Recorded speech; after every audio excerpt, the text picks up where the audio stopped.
Ahoy there, matey. What comes to your mind when you hear the word sea? Probably sandy beaches, palm trees, the tide rolling in and splashing the shore. How'd you like to sail with me to an invisible sea with no shores? Great, climb on board. Oh yeah, I forgot to mention, this sea's got a mysterious reputation for swallowing ships. It's okay. I'm sure we'll be fine. Destination? The Sargasso Sea. So if this invisible sea has no shores, then what makes up its borders? Well, it's located right in the middle of the North Atlantic Ocean, and its borders are all natural. There are four major ocean currents. It basically sits in the whirlpool between them. There's the Gulf Stream current to its west, which moves up to its northern border, the North Atlantic Current. Then the water swirls downward in the Canary Current to the east. And finally, the southern border is the North Atlantic Equatorial Current. On its western fringes, you'll find the island of Bermuda. Does that ring any bells? Yes, that very Bermuda and its infamous triangle that's been tied to tons of mysterious maritime disappearances. But I'll get into that here in a bit. Because its borders are ocean currents, and currents are constantly moving, it's impossible to say exactly how large the Sargasso Sea is. On average, it's about 1,430 miles long from east to west and 680 miles from north to south. The North Atlantic, you probably imagine ice-cold waters and strong winds swirling around. I mean, hey, this is where that iceberg was that brought down the Titanic. But in fact, that's not the case with the Sargasso Sea. The water in it is unusually warm for this part of the ocean. A pretty stable 75 degrees, give or take, depending on the season. The weather is surprisingly stable, too, so the winds are really calm and weak. But what's that up ahead? A huge, dark mass in the water as far as the eye can see, coming right up at us? No worries. It's just some sargassum seaweed. It can only be found in this very spot on Earth, and it grows and floats in a thick mat on the surface. The amount of sargassum in this sea is where the name comes from, and it's estimated to be about 10 million tons. Check it out. It rotates slowly clockwise thanks to those currents I just told you about. The first mention of the Sargasso Sea was made by Carthaginian mariners in the 5th century BCE. Hamilcar, the navigator, described the unusual waters covered with seaweed in his accounts. Then, many years later, in the early 15th century, Portuguese sailors discovered this area and spread the word about it. Christopher Columbus himself crossed it in 1492. He thought he'd reach some land as he got into it because the seaweed was so dense. But really, he was still hundreds of miles away from the shore. It'd all be just an interesting natural phenomenon, except for one eerie detail. The Sargasso Sea is often called the Sea of Lost Ships. And that comes as no surprise, since it crosses into the Bermuda Triangle. Yes, the one and only. So, what's so dangerous about a sea with calm, ice-clear waters, no heavy winds or huge waves, no icebergs? You know, the typical culprits when it comes to taking down ships.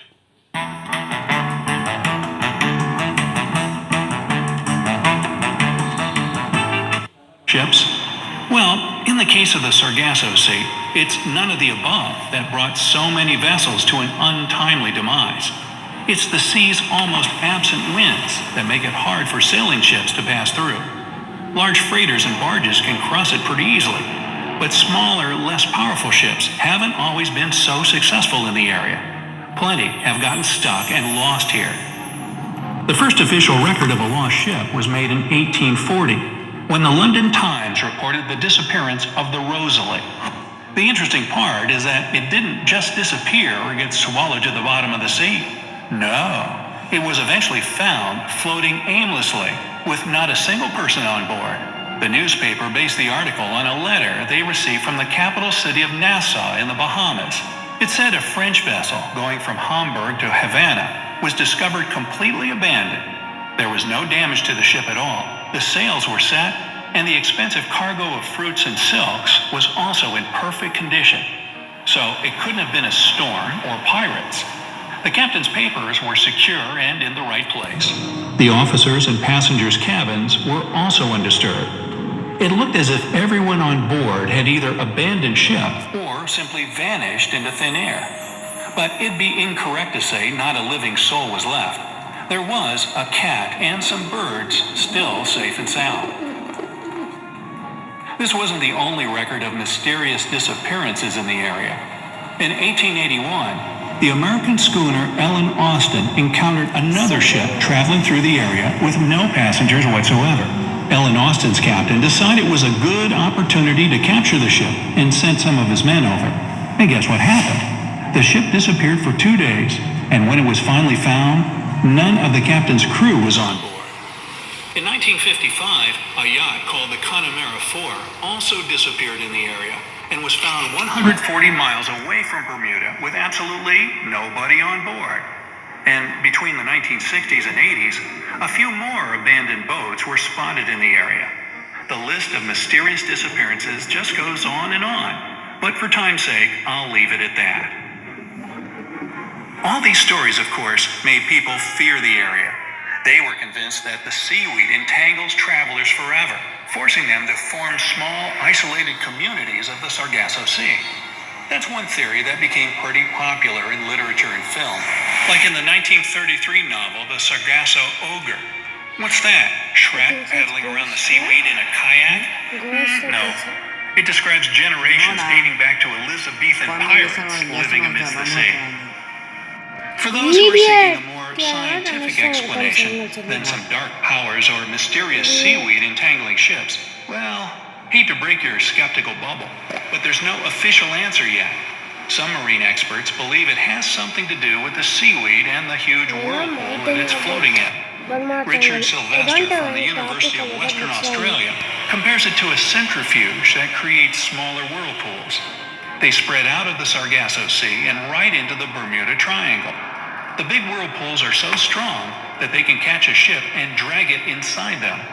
The smaller ones travel as mini cyclones in the air, disturbing the water below them. Whether or not the sargassum seaweed is the cause of all the disasters in the area is still up for debate. But one thing is certain, this stuff is a unique biological phenomenon. It doesn't get into the sea with water currents from elsewhere, but is actually native specifically to the Sargasso Sea. It's born and grows right in the water, and it's home to hundreds of unique fish and a few rare species of sea turtle. Marine biologists and oceanographers from different countries name the Sargasso Sea the golden rainforest of the ocean, and say it plays a huge role in the life of the North Atlantic ecosystem.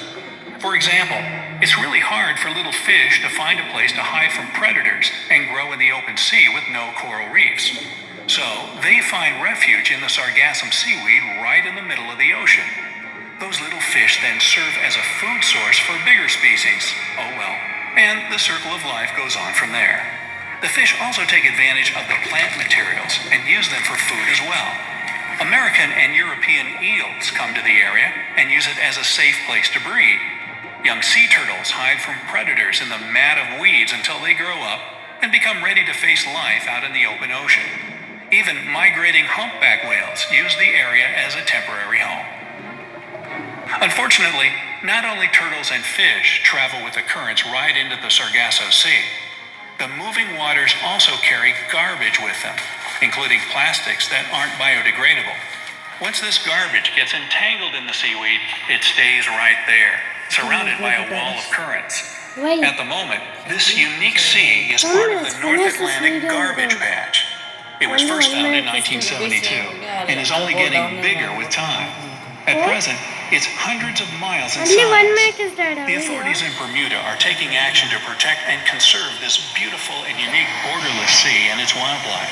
Well, all I can say is, whatever's making ships disappear in this area, it doesn't seem interested in taking our trash. I know you won't come. We'll have to just do something about that ourselves. But what about you? Would you dare to sail across the Sargasso Sea? Let me know down in the comments.